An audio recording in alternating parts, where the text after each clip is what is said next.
Yo, y'all know what time it is, man. We are back at it again. This is Friday night. F is for fuck it. It's Friday. There you go. I don't know what happened to my co-host. He's normally here with me. My brother Carolina Dirt. He'll pop back in a second. But until he does, our sister V to the enemies is down here at the bottom. Welcome back, sis. How are you? I'm wonderful, man. I'm here to make my monthly appearance. I couldn't wait. I was all day like, hey, I see my boys tonight. We gonna talk a little cash. That's what we be doing, man. And I'm glad that you here because you always bring very colorful commentary to what we be, whatever we be on at the moment. So there's a new face on the screen, man. First time, probably won't be the last time. I'm gonna let you introduce him. All right, man. Listen, this is my wonderful, wonderful son. He is ready to enter in this world, following his mama's footsteps. He heard I was coming on the podcast today. He said, "Oh, can I get on?" Man, his name is Naeem. We call him AKA Big Milk. But hey, welcome to the podcast, Naeem. How are you today? Good. Thanks for having me. Appreciate it. Absolutely, man. We trying to merge this energy. There's definitely a disconnect between younger generations and older generations. So it's good to have your perspective on here, man. We're gonna get into a couple things. But hold tight, because my co-host, my partner, my drinking partner, my brother, Carolina Dirt, what's happening with you? Ain't shit. I turned one laptop on, the other one turned off. Kick me out. I don't know what the fuck going on. I guess I need. I guess I need to pay electricity bill on time or some shit. But it is what it is. It's Friday. You gotta load up your refill card. You gotta load up that refill card. Yeah. Well, welcome. So we gonna do a 6-pack, man. A first call. okay. All right, or it's a last call, but it's first call. I love that. You know what I'm saying? The mailman. What's up, the mailman? AKA the 6-pack. We got 3 questions for each of you. Who you got, Carolina? I'll be safe. I'll take Venom. You take. She's the same option. Okay. So Naeem, this is an icebreaker, man. These are just 3 random questions. They don't amount to anything, but just how you feel in the spirit of the moment. Okay? So, bigger fear, bugs or darkness? Oh, absolutely bugs. Look, You can answer for him. absolutely hands down. Anybody knows me. I don't All right. Okay. Literally, Naeem will probably tell you there's probably about 5 fly swatters in that kitchen right now. Okay. My mom has mastered the Zen art of killing flies. Okay. Like a ninja, right? He is a ninja. I do not do bugs of any type. I don't care if it's an ant. I don't care what it is. If I see them, I'm calling an exterminator. I don't do bugs. And you know what? I'm gonna tell you a crazy story. Y'all ever have y'all doorbell cameras go off because a spider done crawled over it? Huh? Yeah. Oh. Hands down bugs. I ain't gotta even think about it. Okay. This question is for not. Yeah. Go ahead. I was gonna have to go with darkness personally, because the difference between bugs and darkness is that I can kill a bug. If I ain't got no light, then what? That's real. It's not even about. It is not even about the darkness itself. It's what's out there. You know. At the very least, if a bug pull up on me, I have a better chance of seeing it. You know what I mean? I can't see nothing. It's dark. Okay, listen, true story. So I sleep with the TV on. I don't know if anybody else does, but that's my thing. Because if the TV times out, I wake up like, put it on. But when I wake up, I scan my walls. Just in case. And just look to make sure ain't nothing crawling nowhere. I do. Oh, God. I don't. At least with the darkness, I can pretend they're not there. For sure. Now, that's what people don't understand about the South is like, your house can be spick and span. Your apartment can be in the middle of a hospital. It's these things called palmetto bugs. They just find a way in. What you talking and what's crazy is you can sometimes, that's the part that throw you off. You can hear them before you see them sometimes. You ever seen one fly? Oh yeah. Oh yeah. Come right at you. When the roach flies, there's a whole meme about it. When the roach flies, this is the scariest thing ever. I'm gonna tell. The whole meme format. I'm gonna tell y'all a little secret. You probably know this. If you don't know it, I'm gonna throw it out there. But like you said, you can have to clean the situation. But you know what else they really, really like? They like cardboard boxes. And people don't realize that keeping them cardboard boxes in your house is going to bring them palmetto bugs. They like the glue. You ever work in the office and it could be a storage room, there ain't a piece of crumb of food in there, but y'all still find a palmetto bug. They like them nasty ass cardboard. I'm getting emotional. Okay. Okay, Naeem. This question is specifically for Naeem. What's up? Cosplay. It's a big thing for y'all.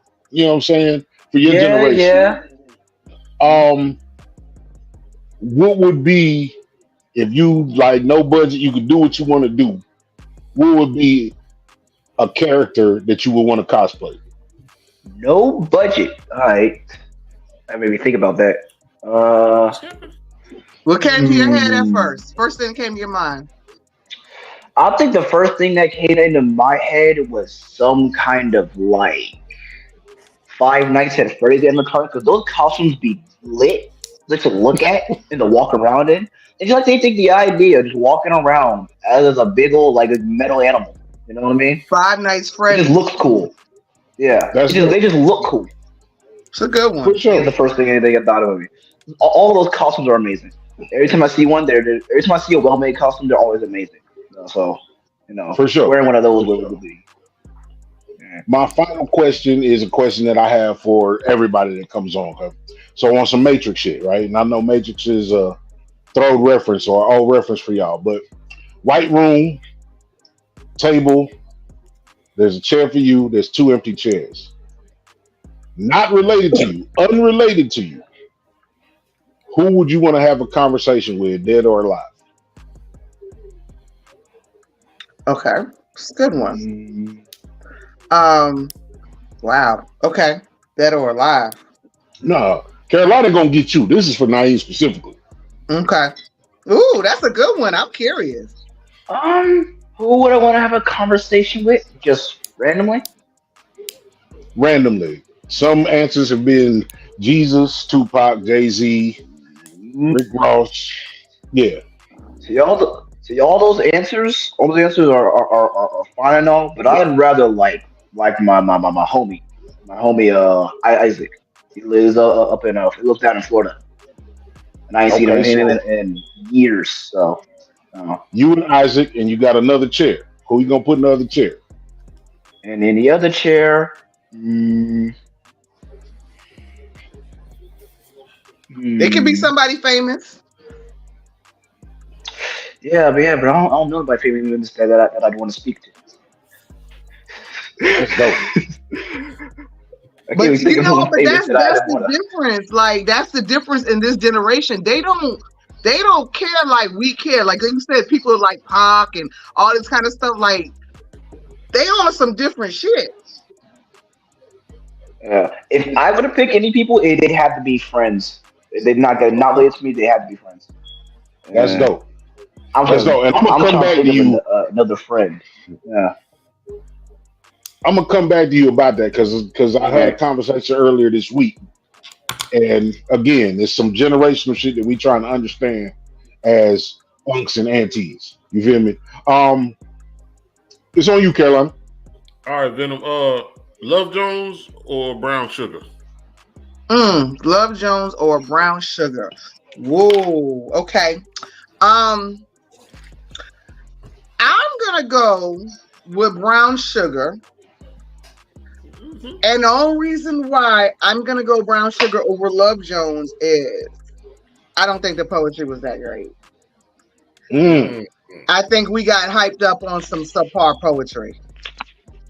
That was Black Except the Blasphemy one there. classic poem, the one that Tate did, you know, I'm on the left and the right. Is that all right? That's probably the best piece.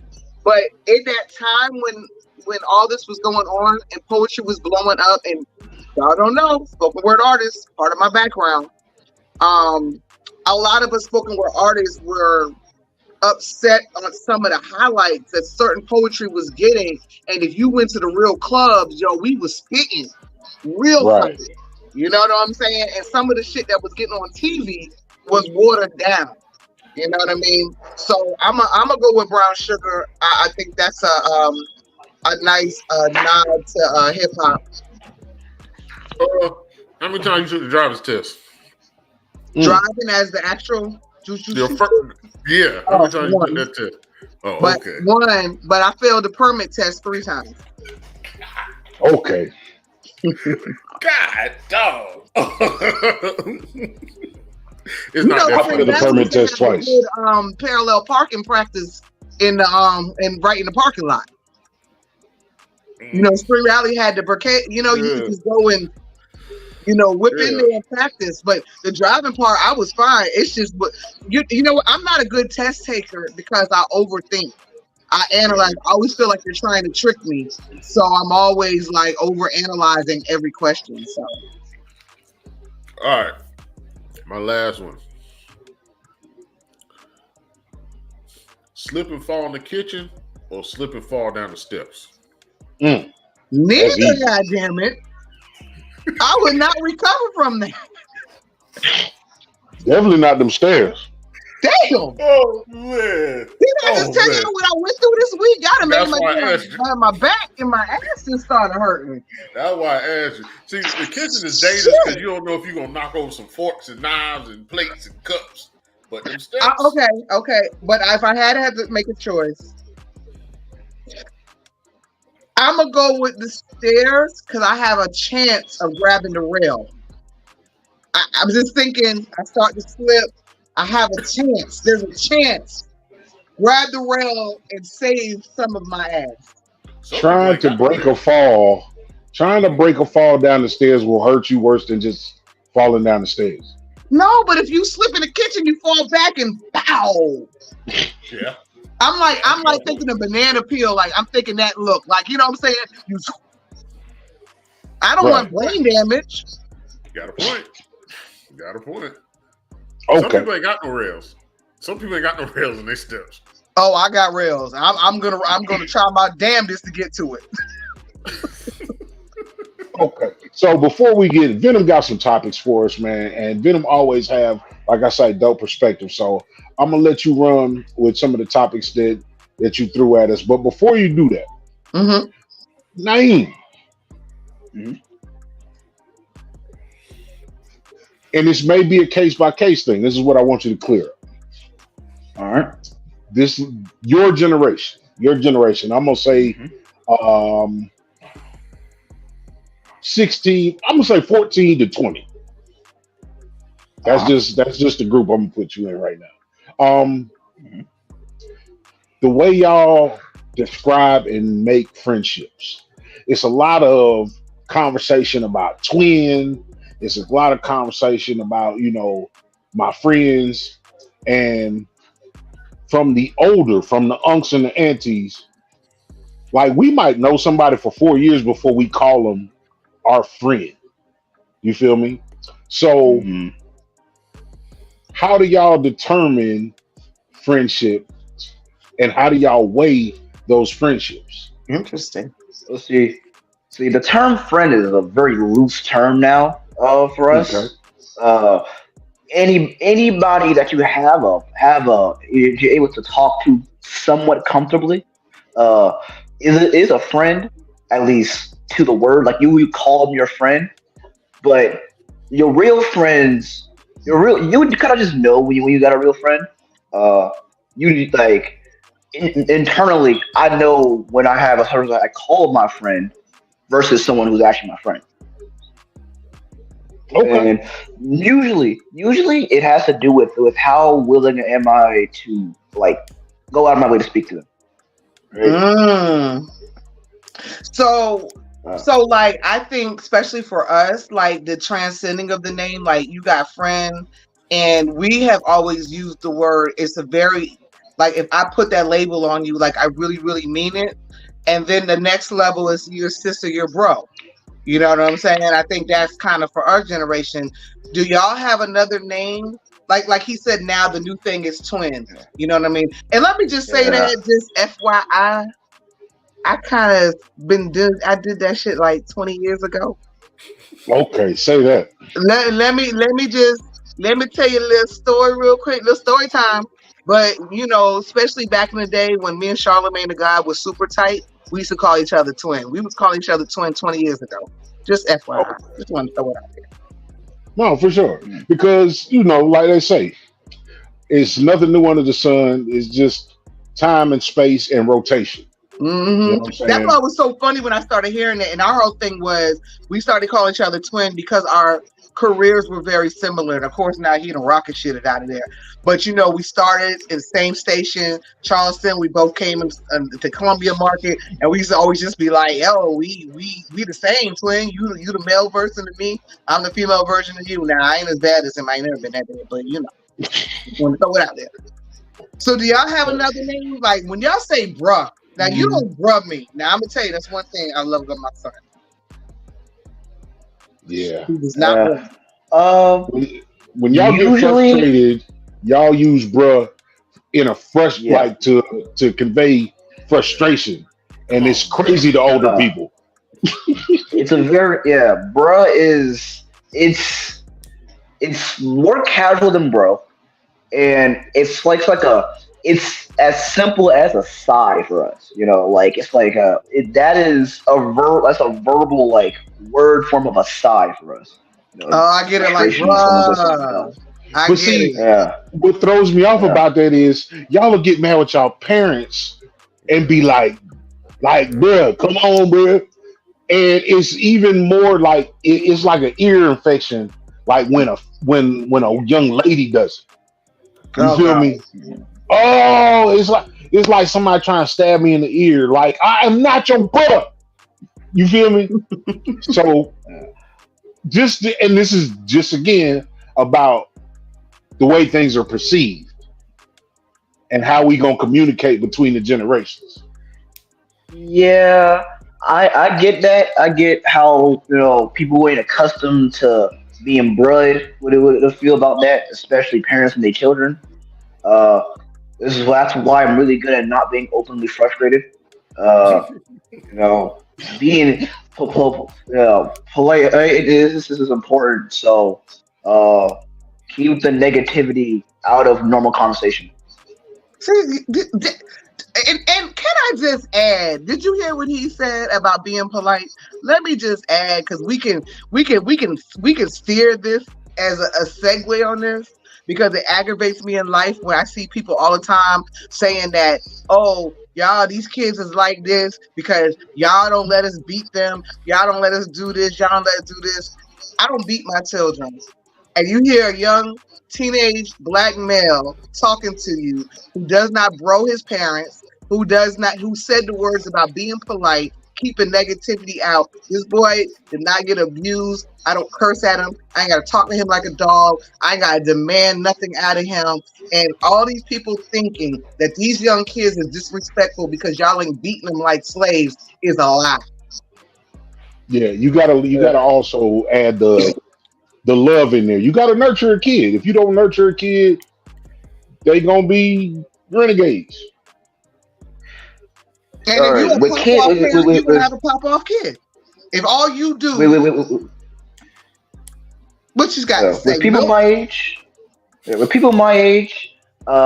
if you like go about that way of parenting, right, you're gonna get one of two things. You're gonna get a victim or a villain. It's one of two things. That's it. There's nothing else comes out of that. You don't get a good kid out of that. Not anymore. I don't like that. You're either gonna get the baddest kid in school, or a kid who's going to go to school in a hoodie and bandaged up arms. So it's one or the other. Damn. Interesting perspective, isn't it? For sure, for sure. Carolina, you got something for him? Nah, I'm just drinking and listening. I'm just taking it all in. I like that. A victim or a villain. And that's what you like. That's my thing now is like situations that I'm like, yeah, that's a proper villain origin story. Like I know why you the way you are. I love a villain's origin story. I love you know what I'm saying? Story. It's like I heard scrolling through TikTok or YouTube Reels or something. The dude that came up with Netflix and how they went to Blockbuster and they asked for like they was in debt already, but they asked for $50 million to get Netflix off the ground. And the Blockbuster people was like, "Oh, you are out of your mind asking for that kind of money, and you in debt." Now, tell me the last time you seen a Blockbuster. Jesus, I mean, respectfully, I know we can look back hindsight and say that was probably the dumbest decision ever made, but I'm pretty sure in the moment, $50 million. If you're talking about Blockbuster, it's a different $50 million than we talking about today. So $50 million you talking about then was probably like $150 million. But Blockbuster was on because they stayed with the times. You know what I'm saying? They converted over from a VHS to CDs properly. You would have had to have somebody on that board that could envision what this was going to become, like what today has become, what streaming is. You know what I mean? Like your visionary, and the thing is, if they had somebody, that would have been legendary. Right. The story they would have been telling right now would have been like, if it wasn't for such and such who said, the future is going to be everybody looking on their computers and phones, watching movies. But do you think a Blockbuster would have ever really thought? Hell, I remember going to Epcot Center and watching the technology that is real as of today. And we was like on amusement rides, seeing, like doing what we're doing right now. And we're like, that's like, gonna be in the 3000s. You know what I mean? Like this would never happen. Like we couldn't even fathom that. And that was in the 90s. But that's also back then, chairmen and all that were all of older age, and now you have younger people running companies, so that has a lot to do with how the future is brought to us.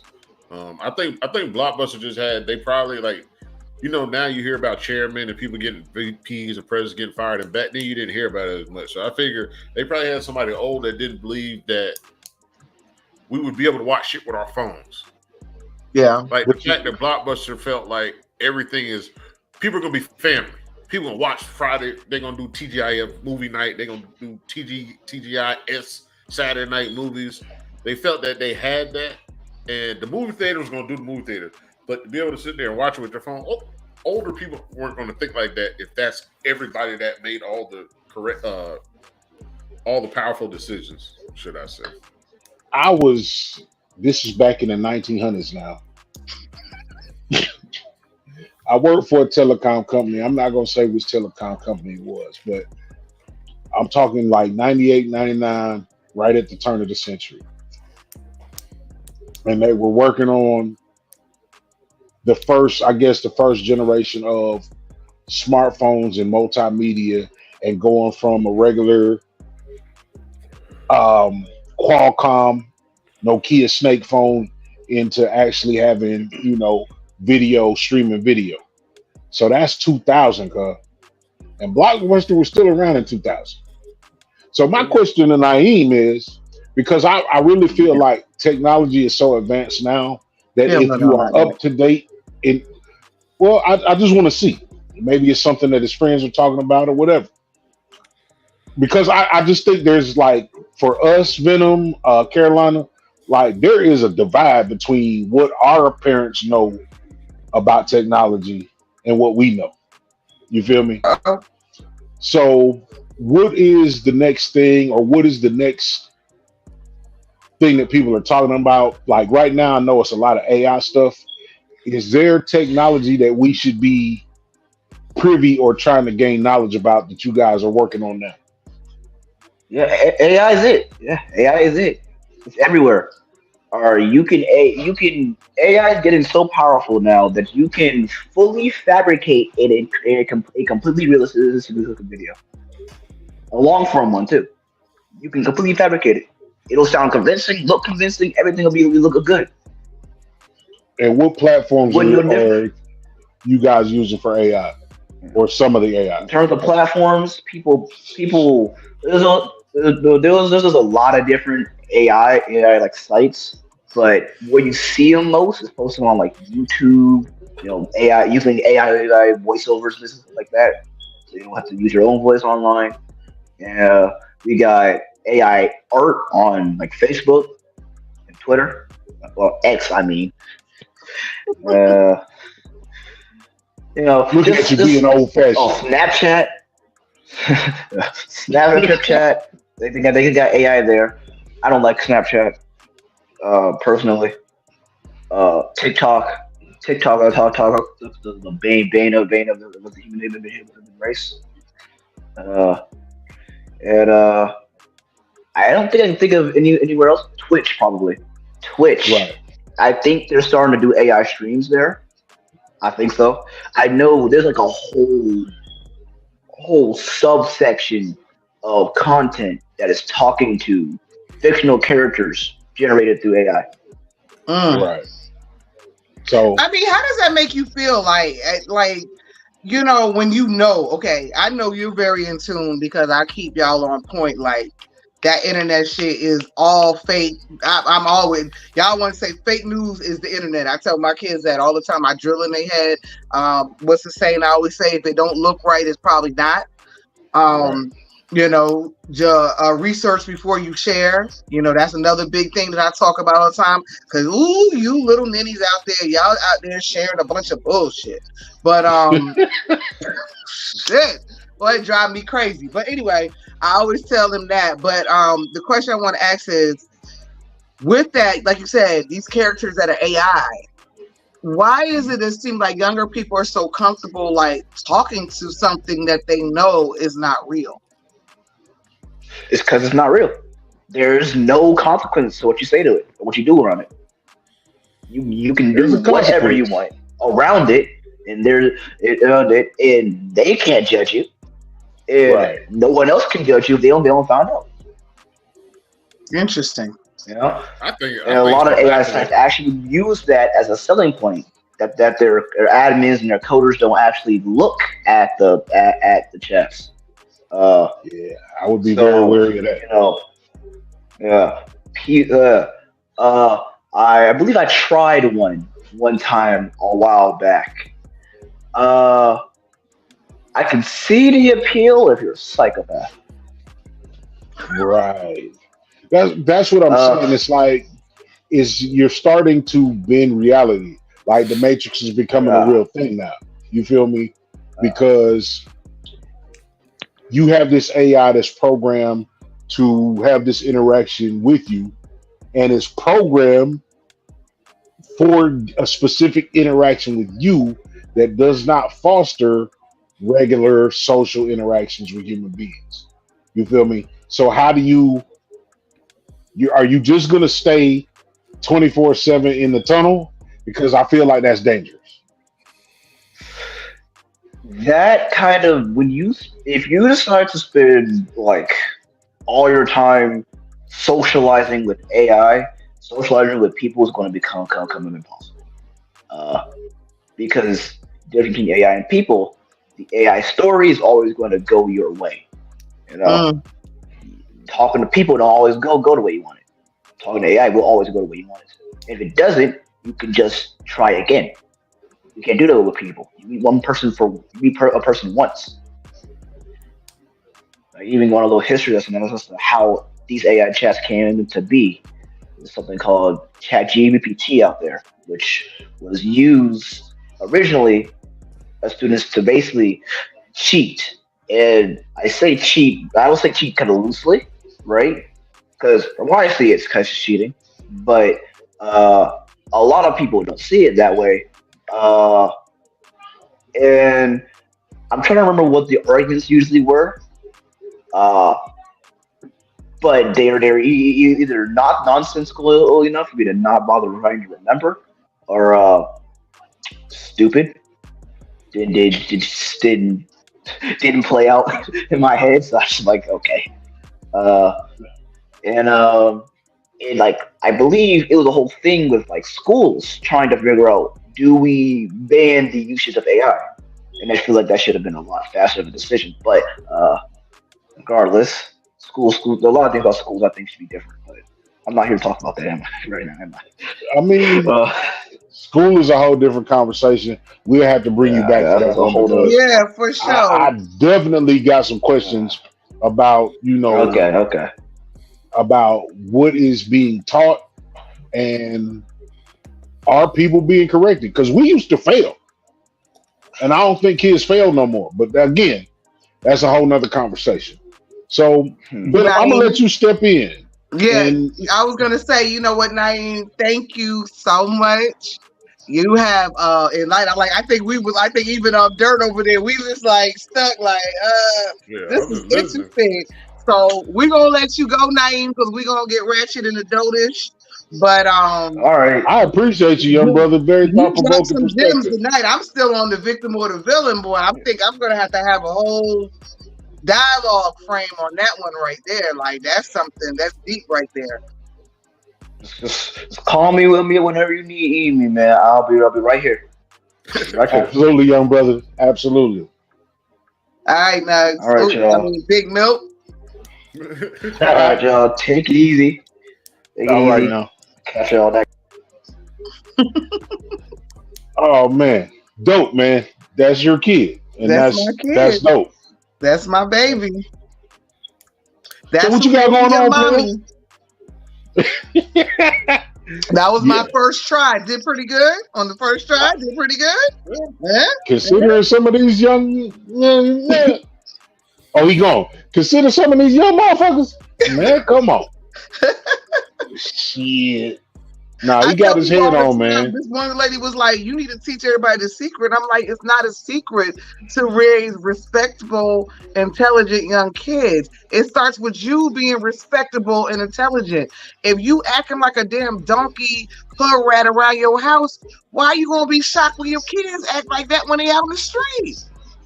They model you more than anything else that you do. They model you. Now you can have a live wire, you know what I mean? That there's personality comes in, but I keep my feng shui in my house cool.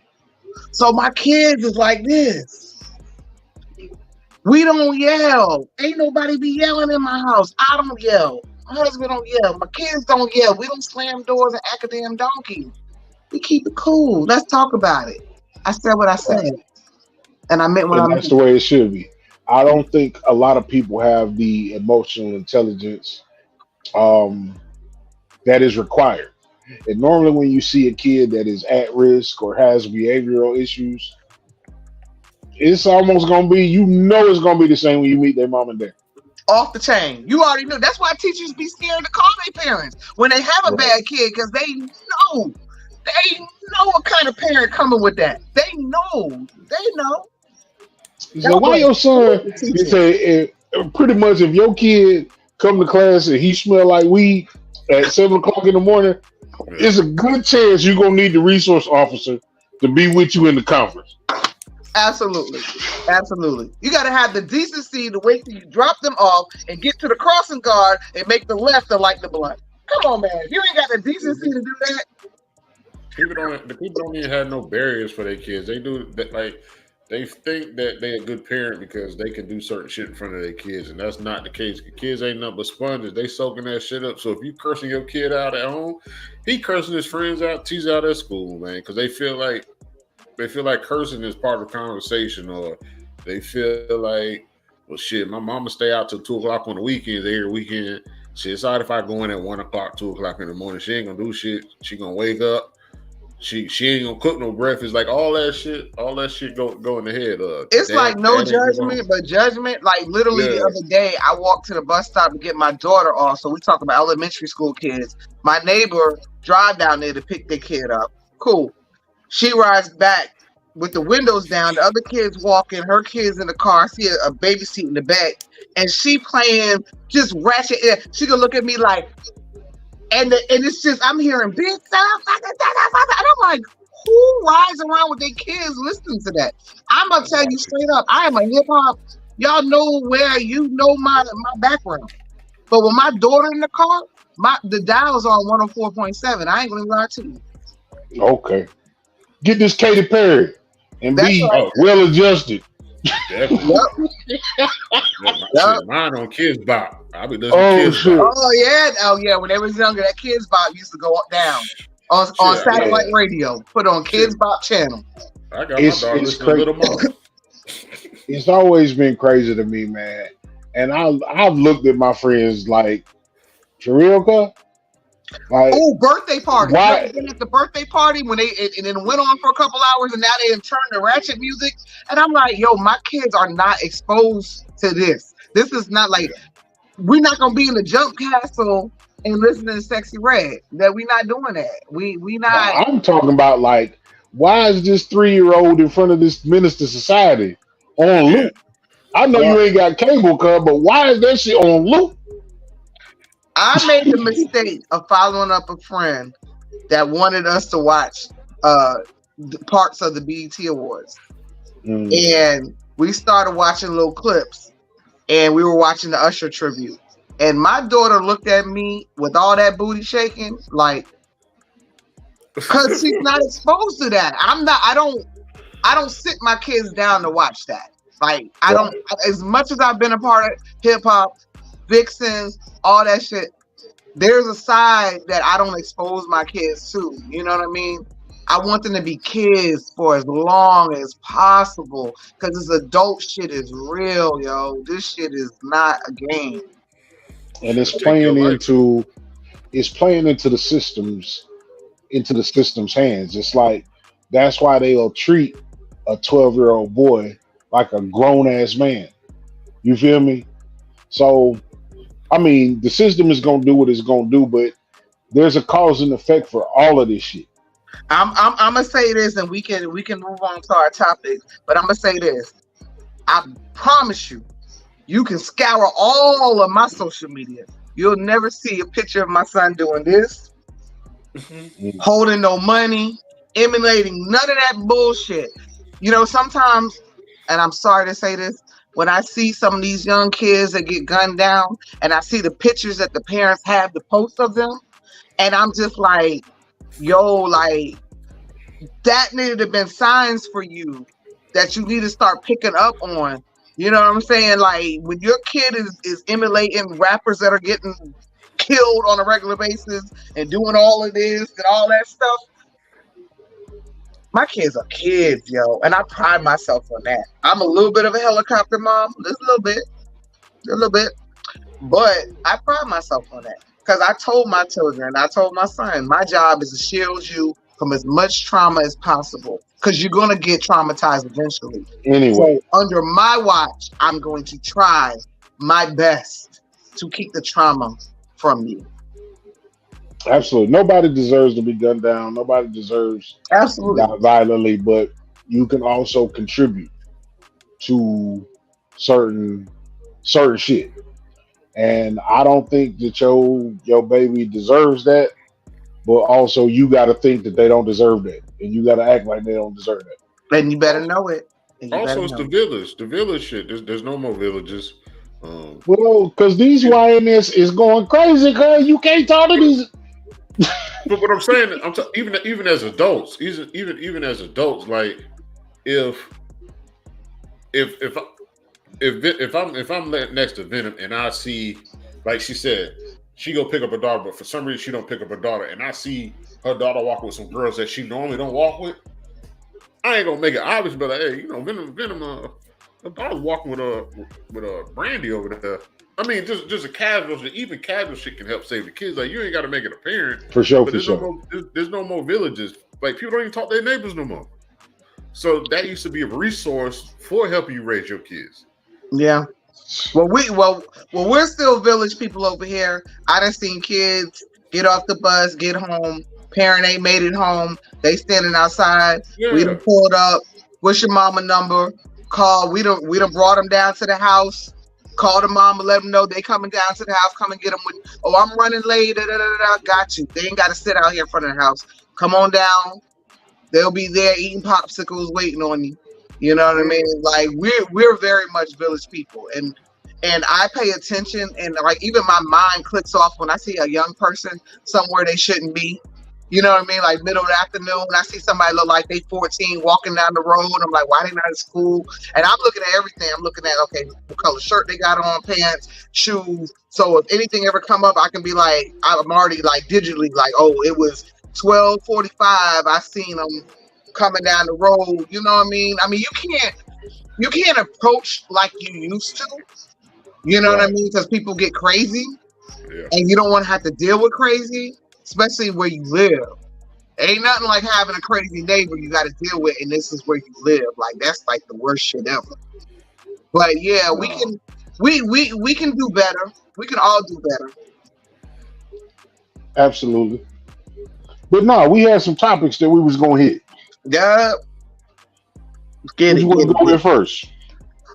Well, I wanted to get in this one because I saw it and I wanted to comment on it, but I feel like to comment, you couldn't just capture it. And the guy asks about why women aren't feminine anymore and what do men have to do to bring that back, that femininity. And when I first saw it, the first thing I thought about, because I'm told that, you know what I mean? Like my joke that my husband calls me a brute. You know what I'm saying? I'm not the softest, you know, like female. You know what I mean? Like, I'm not like, oh, you gonna spend time with me, or you ain't call me back, or I'm not. I'm probably not the more atypical female, as most of my male friends say. But to be honest with you, I had to build that and probably lost a level of femininity because of men. And it was a protection. It was a protection to protect myself for being preyed on. Like I had to build a persona that you don't want to fuck with me. I had to build that just to survive in the industry, just to survive moving through working in the entertainment world. And unfortunately, y'all want feminine women, then you got to treat women like women. I feel you. I feel like it's the result of men not being around. Like, let's be real, guys. There's a period from like 1981 to like 1998 where men was getting locked the fuck up. Like men. They might have been drug dealers or they might have had some unsavory shit in the streets, and these 3-strike laws took a lot of men off the street. And because it took a lot of men off the street, it left a lot of abandoned kids and it left a lot of single mothers. And I feel like that generation of women began to be more assertive and not be victims of certain shit or not be just a cliche or a stereotype. What I try to foster is you don't have to be that with me. I can't lay with a tough ass woman. Right. You feel me? So if that's what you feel like you got to do, that's your right. And you got to deal with certain shit that comes with that. But as a man, I need you to understand that this is not a competition. You don't have to be tough while you with me. You feel me? And it does come with action. You know what I'm saying? That it comes with the action of being protective, telling them that they beautiful, telling them that they look good, or that, you know what I'm saying? I see you got that cocoa butter, you glistening, let me lay with you, and not lay with you. You feel me? Right. Like, you have to foster that ability for them to show their softer side. Now, I'm not gonna fight with you to do this. You feel me? Like, I'm not gonna fight with you for you to be soft. because there's plenty of women out here, even in this day and age, that are gonna be women. And that don't mean you soft spoken. That don't mean you're a fool. It don't mean none of that shit. You feel me? There's just some overly tough ass women out here. It's some black and mild smoking, Hennessy toting, pistol packing. You know what I'm saying? And but that's a bit much for me. It's a real thing, you know. Like I had somebody tell me the other day. They said my daughter's probably was what I needed because my daughter is like sugar and spices, everything nice is glitter. You know. Can I have all day? And I'll be like, I just hugged you. But they're like, that was probably what you needed because I'm a little rough.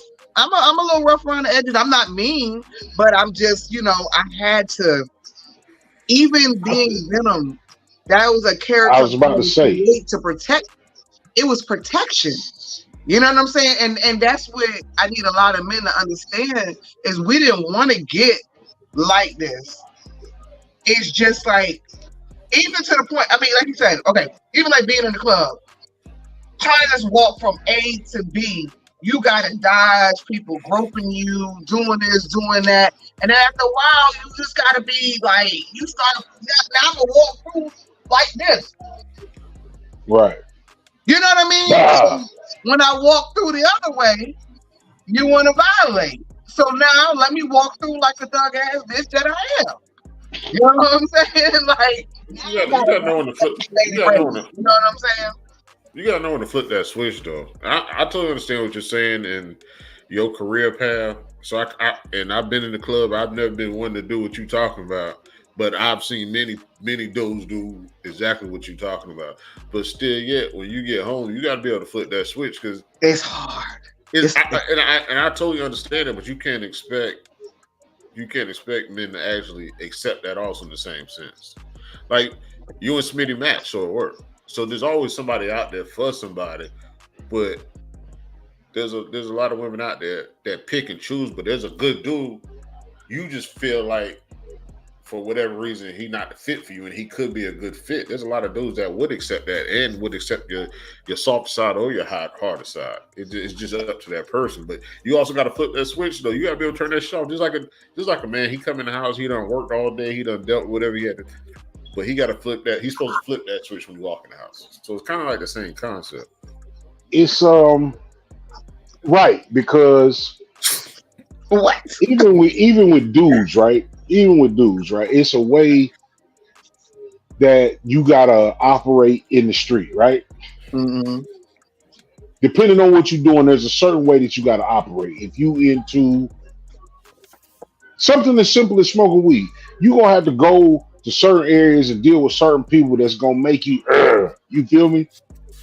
So you don't want to deal with, as a woman necessarily, you don't want to deal with the fucking energy that I gotta go into whatever side of town I gotta go on to do whatever I gotta do, whether that be for work or whatever. You know what I'm saying? I used to do collections. I used to do door-to-door collections. Knock on a nigga door. Where's the money you owe us? You know what I'm saying? You don't want me to come home with that energy. Yeah, but some of that shit choice, like Venom said, that was her career path, so that's kind of different than some people putting themselves in that situation. They putting themselves in that unneeded situation. That's a big. But some of the, that's what I'm saying. All of these women that's acting tough, they didn't face the adversity that Venom had to face. Yeah, that's what I'm saying. That's what I'm saying. You know, I think they chose that shit. I mean, do we have to? I mean, is a reality? Do we have to redefine what feminine is, though? You know, we had a whole kick up dust storm over a woman that was boxing. That just because she didn't look like what they wanted a woman to look like, they decided to say she's a man. And what's a man? What's masculine? What's a man? Like, there's a lot of shit. People be like, be a man, be a man. But what is that? What is masculine? Like, but that's what I'm saying. I think those definitions are just not right. You know what I mean? Because I think that you can have like I think that it's true that there are going to be some women who are going to have a little bit more masculine energy. Oh, yeah. And then you're going to have some men who's going to have a little bit of what we call feminine energy. And I don't think that makes them, wrong or right, but it's just sometimes that's just a part of us being different. And sometimes you need that yin and that yang, you know what I mean? Like, I feel like hands down when it comes to me and my husband, some of the things that are the typical what you would say the woman would react this way, the man's gonna react this way. We're complete opposite. You know what I'm saying? You know what I mean? Like, I'm the one who, like, if the kids ain't doing the right thing in school, and I'm sitting there like, all right, what you got going on? Da, da, da, da, da. And he'd be the one like, shut your phone, open the water. And then I'm like, and a lot of times people look like that would normally be the woman. Like, I hate when I see on social media when they say women can't control their emotions. And I be like, have you met some of these men? The thing is, I think you're probably correct in that we have to change that description. You know what I'm saying? Because there's way too much talk of, if a nigga lay on his stomach to go to sleep, he's sus. Yeah, that's you know what I'm saying. Like, nigga, I get cold in the winter. If I got a blanket up to my neck, I'm a bitch. You better leave me the fuck alone before I come out from under this blanket. Yeah, you feel me? And the thing is, like, when you have to prove that you masculine to a female, it's never going to benefit a man. It's not. And it's stupid. And you don't have to prove shit. And I saw the mailman ask, what is toxic masculinity? To me, the toxic to me is the stereotypical. I'm gonna give a stereotypical scenario, and then that's what I would call toxic. The stereotypical to me would be those, the construction workers that are on the side of the road, and the ladies walking by, and they like, yo, and they grabbing their junk, and they that's to me is toxic. Do it again. Do it again.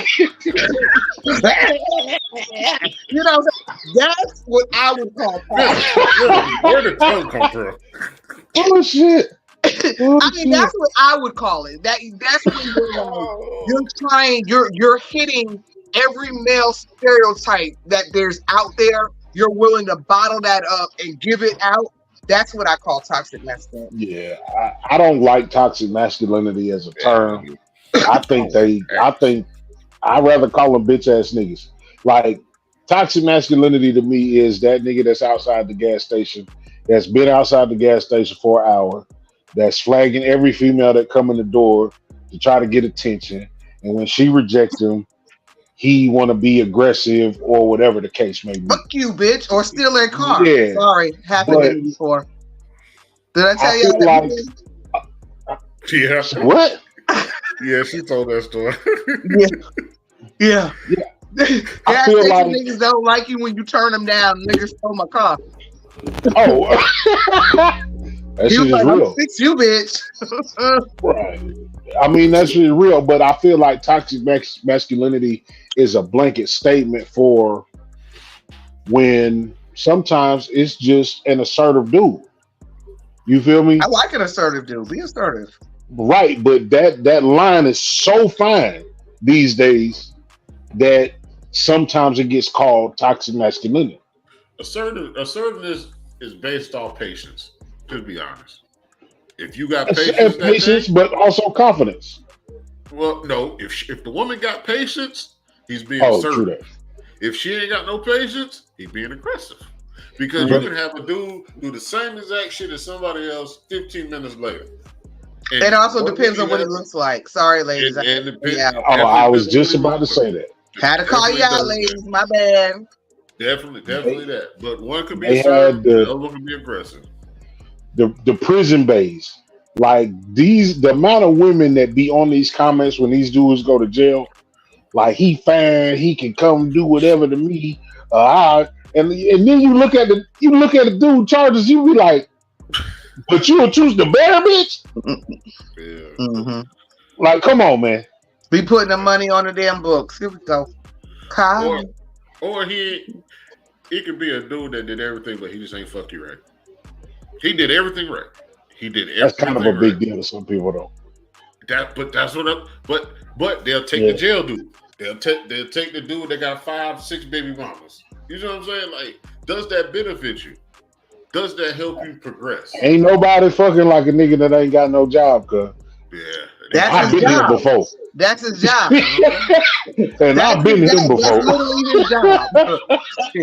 The nigga that don't have a job who got a woman, your job is fucking like you ain't got no job. I've been here before. That bag better be strong. Yeah, I'm older now, so I ain't got the time or the patience. But yeah, I'm not gonna say I ever dated a guy who didn't have a job, but I done built a few dudes. I've been responsible for a couple guys getting on their feet and becoming productive members of society. I'm not mad or bitter about it. I was very proud that I was able to help these brothers out. I'm gonna tell you a true story. I was dating a guy one time who had a suspended license. He had a suspended license. He had about $1,100 he had to pay on them tickets. Every time he got paid, I said, let's go to the DMV, put $100 on it, right? The day of court, I said, I don't know, let's stop at the DMV and he had already got it paid off, had $100 left. I said, let's go to DMV, put that $100 on. We got to court. You know, before you go in traffic court, sometimes you can talk to the officer. So when we first walked in, the lady looked at his ticket and handed him a piece of paper because it was his third time driving on a suspended license. So the paper said this is a mandatory 90 days. I looked at this brother. I said, I don't know if we've been together long enough for this shit. So we went over there. We talked to the officer, and the officer did his little thing, and he said, since you paid all your fines off, I'm gonna lower it down to the 2nd degree. And we walked out of there. But that's what a good woman who's trying to build a man does. See, I could have been the chick that every time you got paid, let's go eat. You know what I'm saying? Let's do this, let's do that. But I was like, put that money on that fine. Matter of fact, I'm going to drive your ass there. I'm going to make sure you pay that fine off because that's the type of broad I was. You know what I mean? But I'm just saying that to say, man, you also got to look at your mate. Yes. And that's why there's supposed to be a helpmate. And you need to understand what help you need. And then that way you get them succubuses. You know what a succubus is? Yeah. A lot of men deal with succubuses. And then they get so drained. And then they take that bullshit out on a good woman over here. And then vice versa. And this is the disconnect we're having.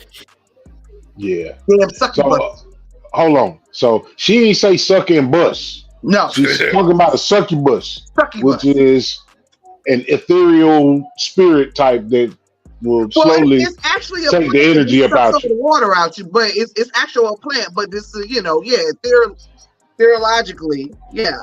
I'm just saying for the ignorant people, I just had to slow that down and break it down for them. Sucking bus. I'm ignorant. Shit, I love my sucking bus. I'm gonna call her right after this show. Right after this. Hey, sucking bus. Oh man. So what else you got going on, man? You had another topic? You had another situation? Yeah. Absolutely. I'm trying to think of my notes I sent you. Okay, let's talk about this paying to go to people's wedding bullshit. That's the stupidest shit ever. But go ahead. So that viral video going around where this man's claiming, and I say claim because there ain't no way that you say you spent 100,000 or 200,000. No, was it 100,000 or was it 200,000? That ain't like I went to dinner and I spent $15 or $20. Okay, you know whether you spent 100,000 or 200,000 on a wedding. So first of all, it's bullshit. Start bullshit. All right, claims they spent all this on a wedding and they wanted all their guests to spend what $350, $450 to come to the wedding and $450. And how many motherfuckers if you did overspend, right? You overspent 6 figures. Yeah. How many people are coming to the wedding where this $450 a person is going to even put a dent in 200,000? Yeah. Are you inviting 1,000 motherfuckers to your wedding Absolutely. at $450 a piece? Yeah. So check this out, man. I have been around. I've been in weddings. I've been around weddings, and let me tell you something. Even just to be a part of a wedding is a headache sometimes. A headache and expensive. You don't want to pay for your dress. You don't want to pay for your shoes. You don't want to pay for your jewels, but you do that shit. And most of the time, that shit is less than $450. You feel me? Mm-hmm. So you mean to tell me I'm just gonna show up, give you $450? Like, you was better off just registering somewhere or saying we'll take cash as a bridal gift. You feel me? And get blessed that way. But $450, nigga, I'm not coming to your wedding. I'll say that $450 and take a weekend out of town. I go to the beach for the weekend and have fun and not have to dress up. Now, if you plan, okay, like, you know how you see in the movies and they have like a destination wedding and somewhere super fly, and they like you're there for like a week, and you know there's all these activities, good food, all this shit going on. If you had something like that planned and you told me my part was $450, but not to just show up at a venue and eat wedding food and do all that kind of stuff. You know what I'm saying? Like, I would definitely, like, if you know what I'm talking about in the movies where you be like how much money these people had to have these type of weddings. If it was something like that and you said $450, you good, and we're gonna be there for 5 days in fucking Thailand, and that covers your room, food, everything, I would do that. But not for no regular wedding. Not for that $450 gotta look like a discount at that. It can't be $450. That's your room, and I look it up. My room $250, and you say you're like, that shit gotta make sense. It don't make sense. I don't know how many weddings y'all been a part of, but I've been a part of several. Suit alone, renting a suit in the wedding, that's already $200. Luckily, rehearsal dinner, I'm not paying for. You know, you're not paying for the meal during the wedding. There's certain shit you know you already gonna get. But $450? Yeah. No. $450. That's $450 to get there. Like you said, I gotta get a hotel. Depending how far it is, I got to get there. Depending on what it is, I'm gonna miss work because I'm trying to get there early. Depending on what it is, the bachelor or the bachelorette party. Depending on what it is, the morning breakfast before I leave. Depending on what it is, like that. It's not just $450. That bitch almost $1,000. Yeah, because you got to add. Oh, yeah, you're right. Weddings are expensive, and you should not put another burden on your guests. I totally do not agree with that. I think that was stupid. I really hope they were lying to go viral. And I tell you, Jay, we got to come up with a good lie, right? You know, good bullshit. Good bullshit. Where was the wedding at? Like, I can understand. I didn't even. He never even said what the fuck the $450 got you. What did he get you? Like like if he would have been like you said, if he would have said you didn't get nothing, you ain't getting no monogram napkin, nothing. Like, is the table gonna have your name on it at the dinner? You feel me? Yeah, no. Who catered this shit? Is it JR Cricket? I done gave you $450. I need to see certain shit. I need to understand. Take this motherfucking blender and good luck to you and your wife. Hey, check this out. So I know this dude, right? I know this dude, but I don't know. I work with this dude, and my partner told me the story. He had a wedding, and the wedding reception was at a restaurant where everybody had to pay for their own food. I can't even deal with that. It's tough, but it ain't crazy. It's not ideal. But because I'm gonna get lost on the way to the restaurant. I'm gonna be honest. So I'm not even hurt by that. That's what I said.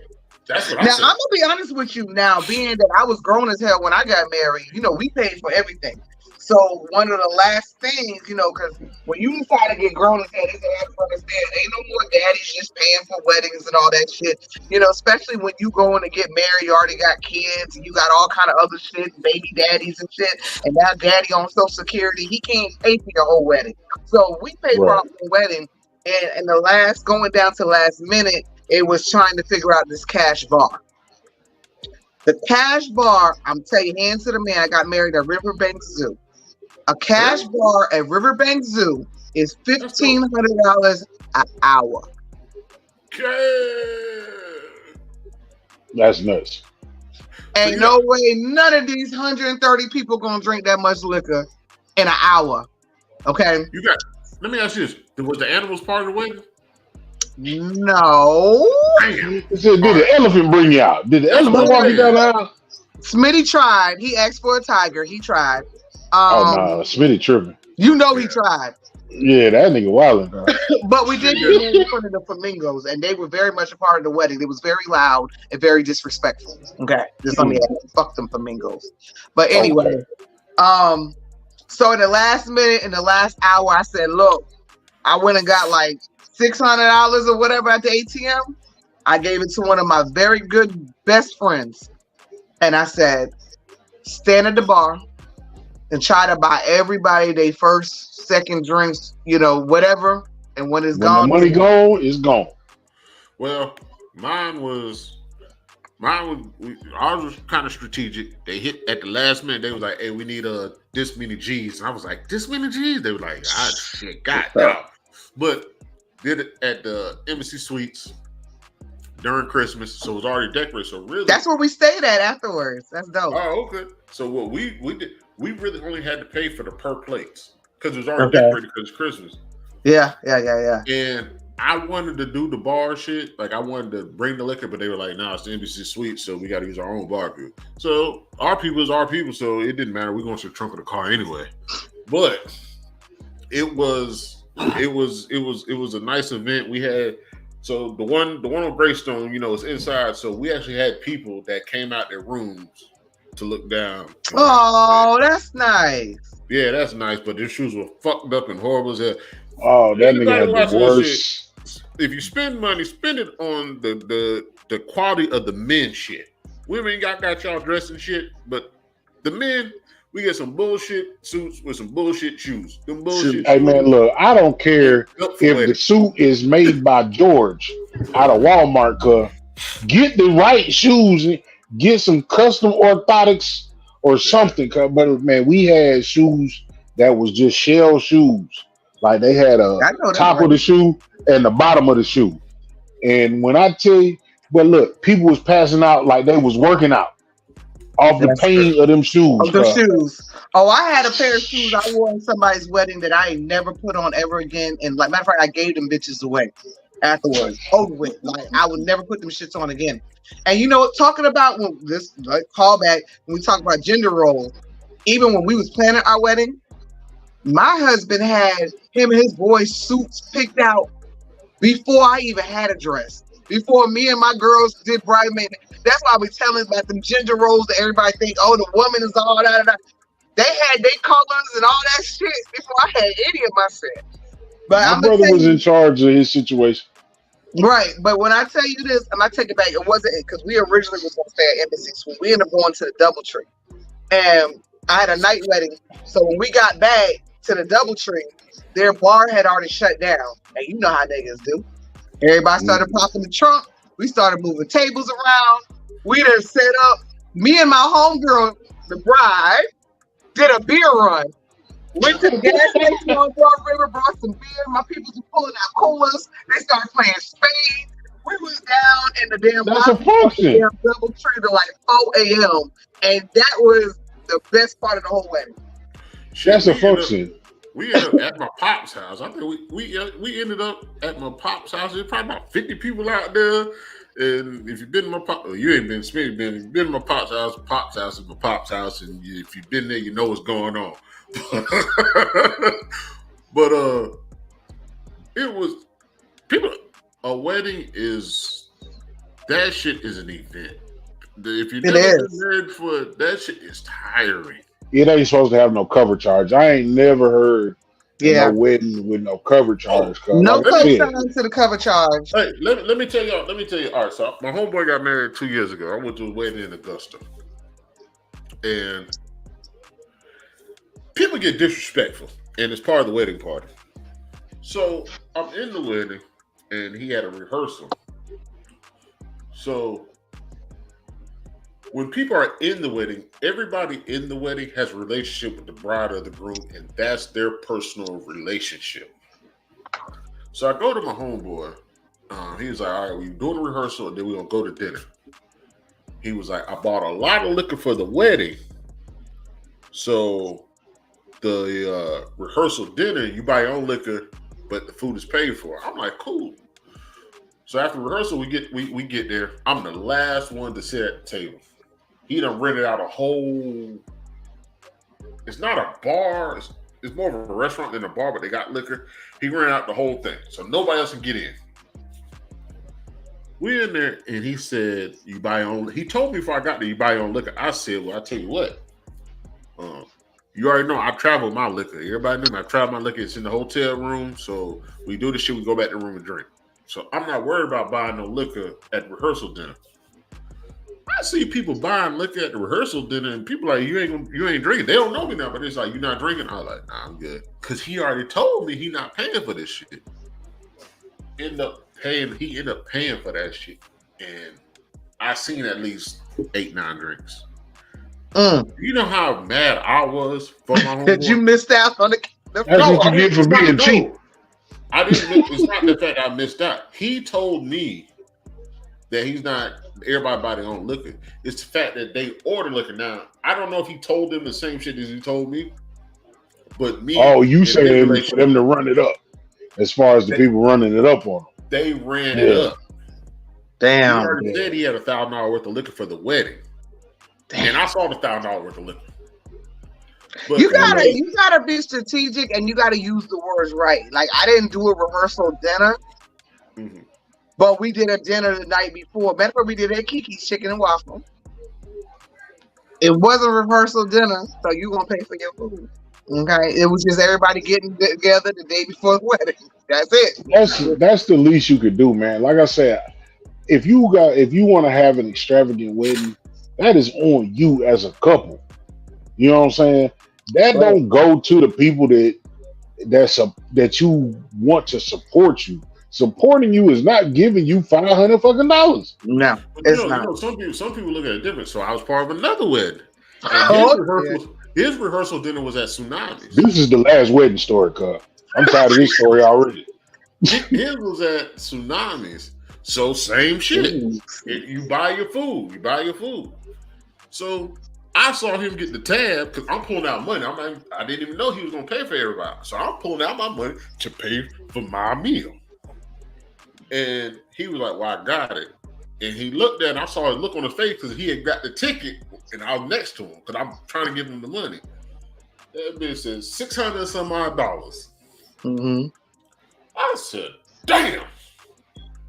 He was like, "Man, don't worry about it." But when I looked at the table, there was beer on the table, there was liquor on the table. And he had already prepared to do that, and he was probably prepared to go at least a G. You feel me? Yeah. And something might have changed. You know, like with weddings, something could change at the last minute that can change. You know what I mean? Some family member swoop in and be like, "Oh, here." You know what I mean? Things can change that give you that ability to do a little bit more than you was planning on doing. But the bottom line, end of the day, when you're paying to go to somebody's wedding, I don't mind buying a meal if I gotta buy my meal. But here's the thing: these are things you don't have to participate in. You don't have to go to rehearsal dinner. You don't have to do that stuff. At the end of the day, the wedding is supposed to be people showing up to see you confess your love. You should not be charging a ticket price for some bullshit like that. Straight up. These weddings be like just aight anyway, and the food be aight. Yeah, food be aight. But what play my clip, cuz. Yeah, but hold on, real. My thing is, I feel like the relationship between the person and the person buying drinks or buying food, it should be of an upstanding level.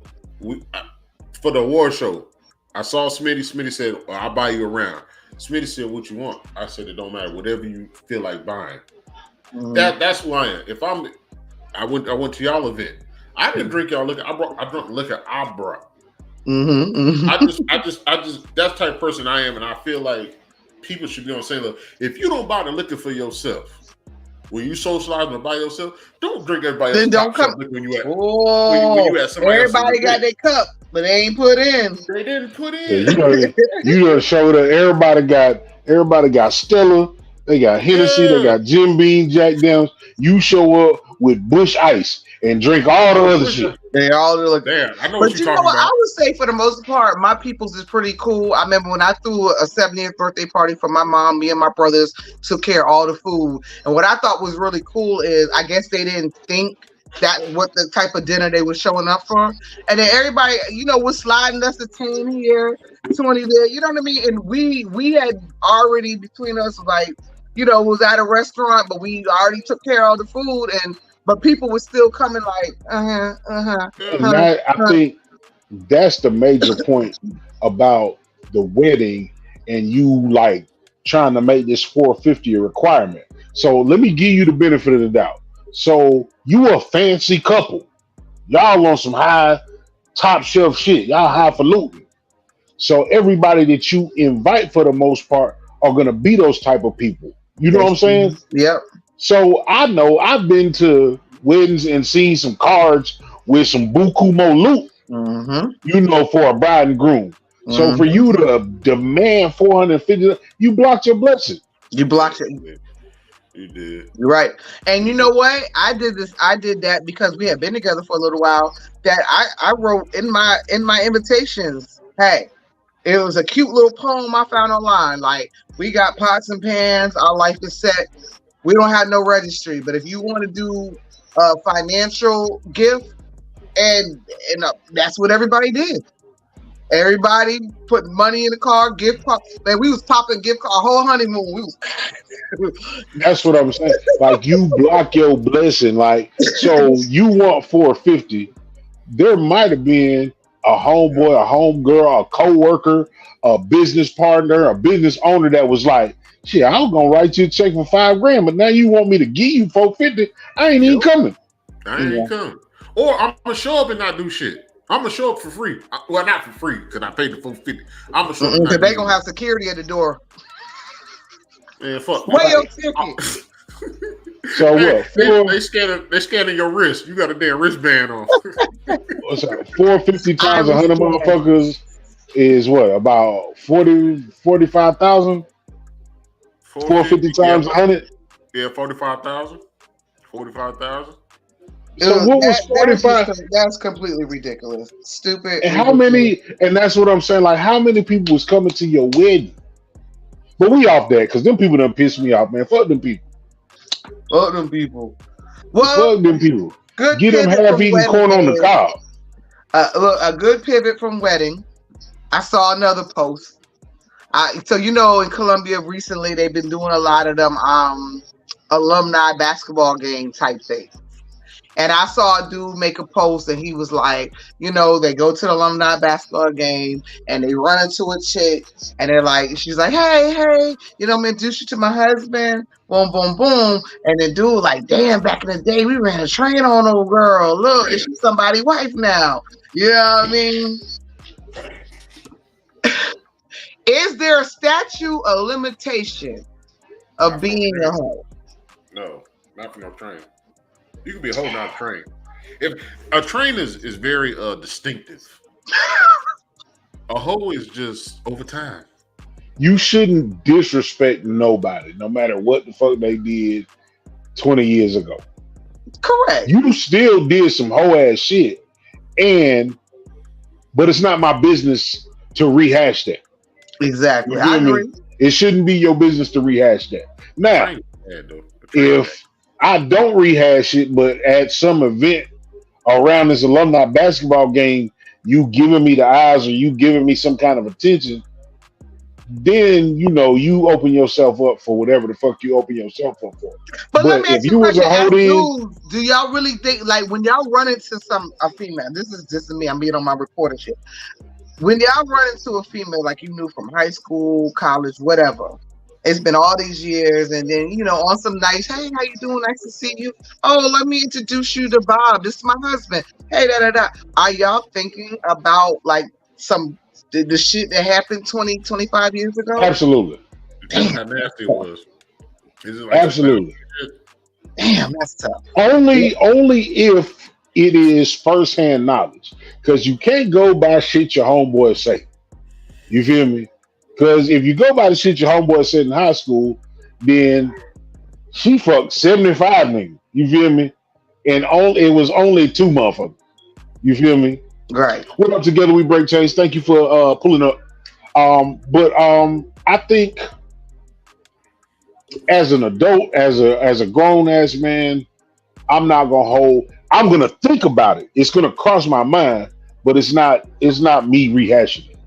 Venom, I want to ask you a question just because you said that. I've always wanted to know this, and I just realized I always wanted to know this. Not you, but if you know your homegirl got her train ran on, like how do you feel having a train ran on you the next day? Okay, let me just say this: women and girls do not discuss certain things with their homegirls. So if your homegirl, for the most part, was on some hoe shit, they typically do not tell their female friends. So they get mad at their ass. Right, but I'm saying they don't typically tell you. Like, they don't be like, girl, let me tell you, last night I had Ronnie, Bobby, Ricky, Mike. You know what I'm saying? They don't. Right. Like, I will say, hands down, to this day, I know more of my male friends' business than my homegirls. Like, they walking around like they nuns. Like, ain't nobody blowing their back out. They don't come and tell you no tea like that. Like, they don't. They talk about everything. All my single homegirls, they don't come and tell me nothing. You be like, y'all just nuns now, huh? It's a certain amount of sanctified that almost let me know you was getting ran through. But the train shit different. Like, if you a hoe, you a hoe.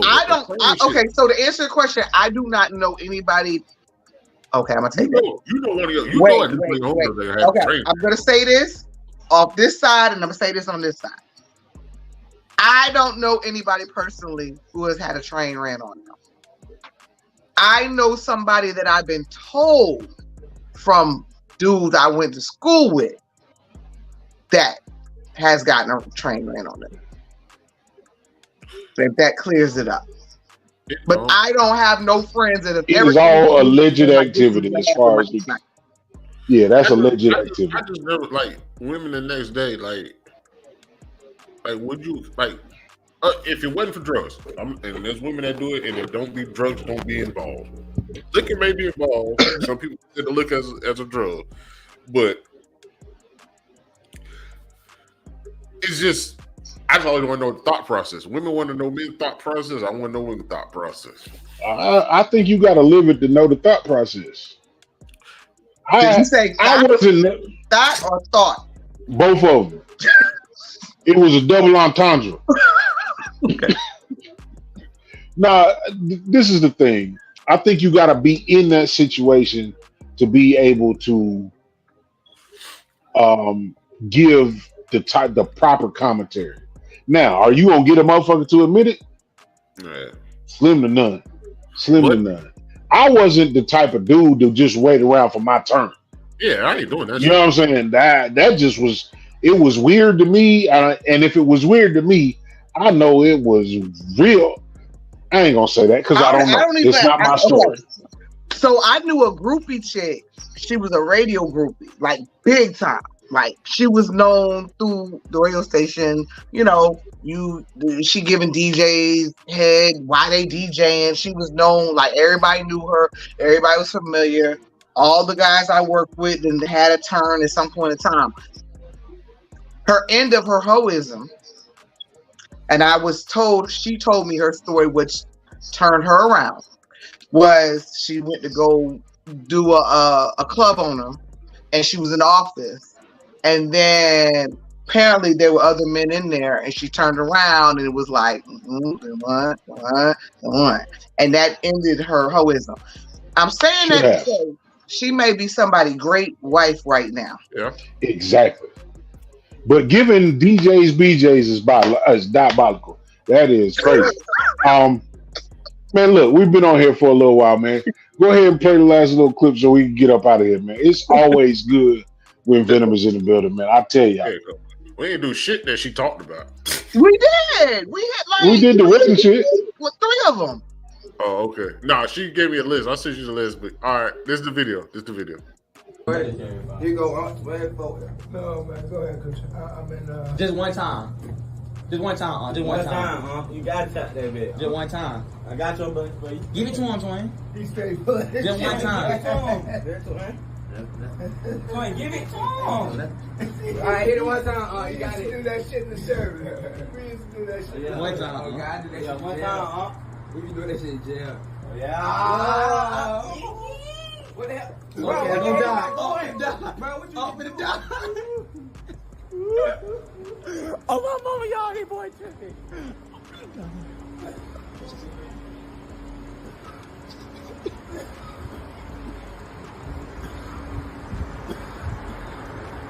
You good? No question. You good, bro? Yeah. You sure? All right, bro. Be safe now.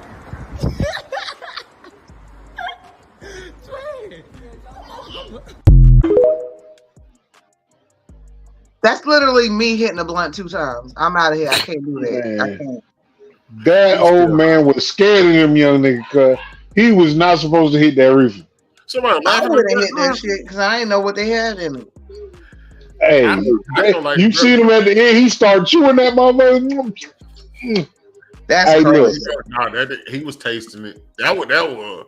No, he wasn't tasting that shit. That motherfucker hit his ass. He was trying to figure out what that shit was. That nigga high right now.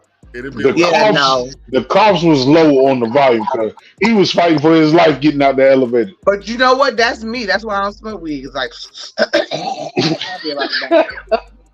I'll be about that. Right. I ain't never seen an old dude get peer pressure. Not an old dude. He did let them young boys do that to him. He sure did that. You done see some old dudes get peer pressure. I done see some old dudes get peer pressure. They just got peer pressure by old dudes. They were wrong because that wasn't that was grandpa, and they was wrong for that shit. Thank you. That wasn't even Thank you. They uncles don't look like that. That was a productive old man. He was somebody's father. Yeah, when he got off the elevator, he was high as shit because he wasn't able to function for the rest of the day. I guarantee. He had a laptop suitcase or whatever that shit called. I don't know. That was elder abuse. Yeah, that man probably never got off that ferry, cause that man's still on that ferry to this day. If you find them dudes, they probably they probably follow that dude all the way to his car. That dude probably sleeping in his car right now. But it's the fact that they wanted the videotape that shit and put it online. That's why I can't stand them. Exactly.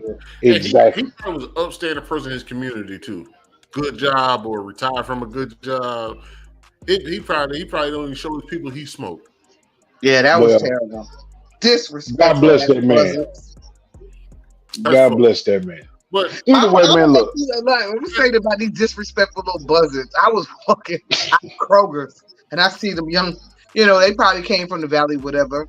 And I'm just walking, I just hear them talking and they bruh, and all that shit. And then one was like, bruh, we should all wear shorts tomorrow. And then the smallest one, he's like, oh, like wearing shorts because my meat shows. I want to turn around and say, nigga, you ain't got no goddamn meat. That's what I want to say. Hey, I had to stop myself. Hey, on the way out, Venom, I just need your response. Because it's still loaded, it's a crazy video. My brother already knows this video. I'm going to play it. Your response that we can leave. Because it's already let me see. If 8 people take 9 shots apiece, how many shots they took all together? 8 people take 9 shots apiece. How many shots they took all together? Somebody asked, I looked, there ain't enough shots.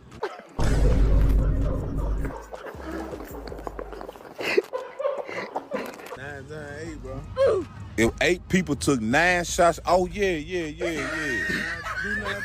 Oh yeah, you right, bro. You right, bro. 9 times 8, bro. You gonna get down. 9 times 9 is 81, so you track the 9 off that motherfucker. That's 71. So hold on, bro. Slow down. Hold on, slow down. No, slow down, bro. You ain't giving no second. Slow down. If 8 people take 9 shots apiece, 9 times 8, 9 times 9 is 81. They're gonna be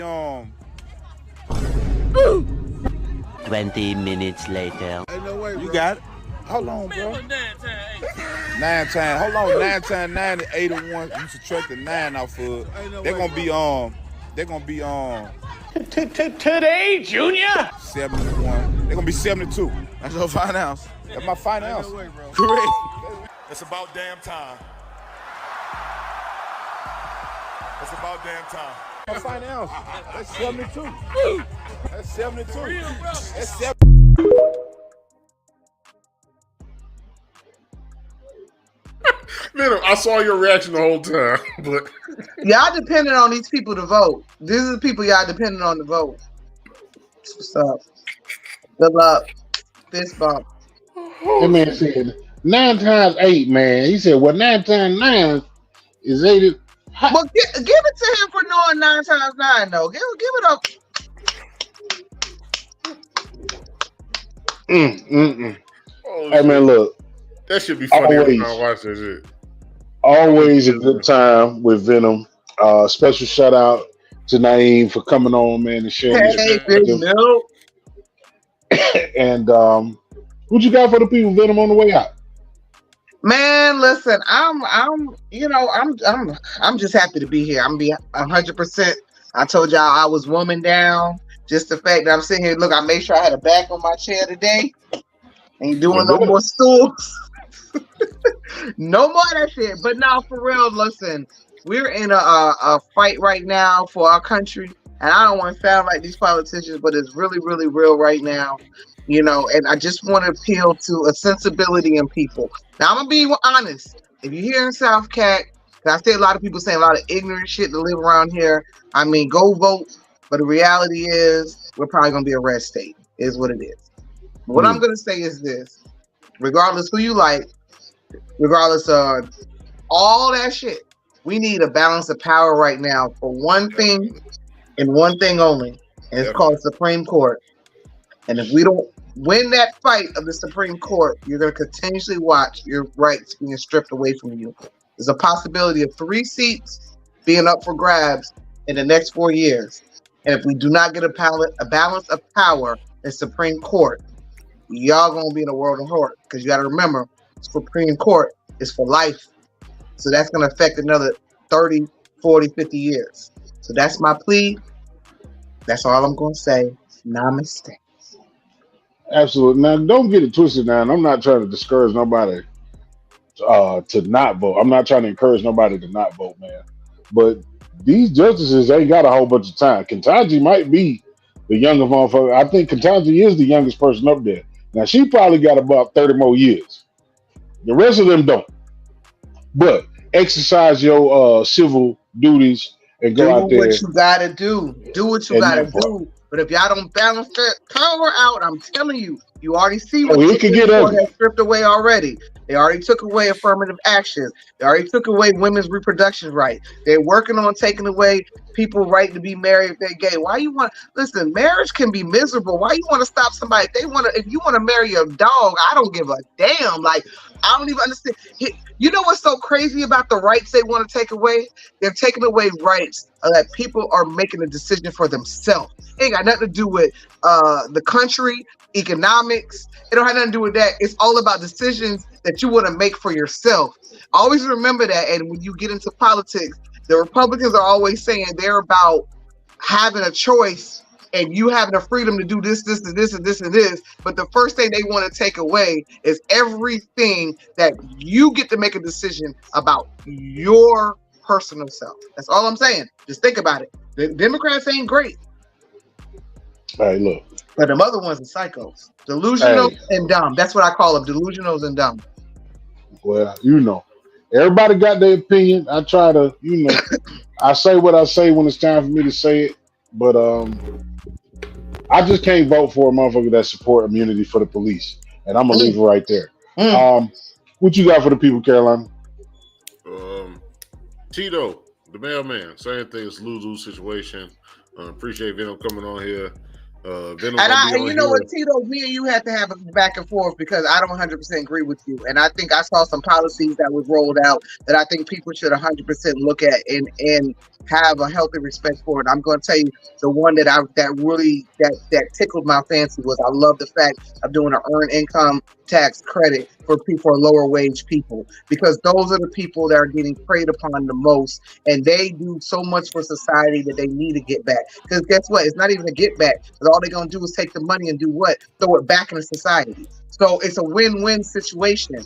Y'all keep saying it's a lose-lose, and that's why I hate when people keep saying that. It's not a lose-lose. It's a lose, or we can balance. It's not a lose or loss. You know what I'm saying? There's a lose, and then there's a balance. It may not be the 100% that you want. Because let me just tell you something. I need to get on my rant one goddamn time. Let me tell you something. It takes a first to make a second, and then a third, and then a fourth. Y'all may not like what the first look like, but if we don't get the first in, we'll never get to the second. Y'all black people are tricking yourself. You're tricking yourself because y'all sitting there trying to analyze shit that don't make no sense. If there's never a first, there'll never be a second. The first will not be a Huey Newton. So we got to kick the door down. Why did Martin Luther King and them choose Rosa Parks to be the face of the bus boycott? Because she was likable, she was sympathetic, she was educated, well-spoken, and she was not an intimidating Negro. That was strategic. That's called chess. Y'all niggas playing checkers, being stupid, thinking that y'all would rather have Trump over Kamala is the most ridiculous shit I have ever heard. Just even to have an argument, you have to look yourself in the mirror and really ask yourself, is this really lose-lose? That's what you're really saying to yourself? That's really what you're saying to yourself. That's really lose. You're telling me if y'all were playing kickball right now and Trump was there and you were the captain of the team and Kamala's there, you're actually splitting the decision between who you put on your team? Oh my God, I need another drink. I'm done. I'm done. Well, it doesn't make sense. It doesn't make sense. Just make it make sense. I'm not gonna say I'm voting for the white guy with a toupee, but I'm still gonna say it's lose-lose only for some fact that I just heard her policy. I just heard his policy today. What she's shooting for. So I'm still gonna say lose-lose because I feel like whatever happened, if it affects me, I feel like I'm gonna lose. But like I said, I heard her policy today. I just heard it today. I just read it today. So I'm not saying I'm voting for the guy with the toupee. But it's lose-lose. But thanks for Venom for coming on here today. And like we've already coordinated, she's gonna come on here at least once a month. I don't know if she's gonna stick with it, but she's gonna come here at least once a month. I got y'all. If not, people love to give a backhanded compliment. Say what you gotta say so we can get up out of here. Yeah. Well, I appreciate Venom coming on here today. If not more than that, but as always, Network Superpower. She always bring energy to the show, something different to the show. So I appreciate you, ma'am. Appreciate your son. Definitely appreciate your son. I was extra quiet today. I was just listening. Sometimes you just got to listen, and that's why I was extra quiet earlier. I believe the children are our future. Teach them well and let them lead the way. Oh, go ahead. Let me say this. And he said you could be a victim or a villain, which was a dope line. But also, sometimes a victim becomes a villain. People got to understand that. That's what he said. That's the one to show up with the trench coat. Yeah, them kids that get bullied, they were the victim, but they end up being the villain because people didn't care when they was the victim. That line was hard. That shit hard. I ain't gonna lie. That should be a movie. I already know Venom probably gonna do a show on that, but that should be some kind of small series, limited series. But that was dope. Absolutely, man. Look, like I said, man, it's always a good time at BarBOTB, man. The conversations be from here, they be from A, and they go from A to J, and J to R, and R to Z, and sometimes back to Q, back to D. I mean, it's the organic conversation that we put on display here. Nobody's trying to convince anybody to follow their idea. It's just an exchange of information, and join the conversation. That's what we be asking y'all for, man. Like, share, subscribe, all that shit. Reach out to Venom when you feel fit. What's your IG, Venom? Oh, at the Venom Vixen. There you go. And the rest of us, you see our stuff underneath. Love the people who love you back always. Uh-oh. Damn. Close it out, Dirt. That nigga said stage left now. I just cut myself off. Look. It was going so smooth too. I was hitting all my shit. I was waiting for the curtain call. Yeah, but yeah, we gonna get that, man. Look. Jay Walking the Third, Carolina Dirt 803, and Young Venom Vixen in the building as well, man. Thank you again, Naeem, for showing up, man. And till the next time, man, y'all be easy. Peace.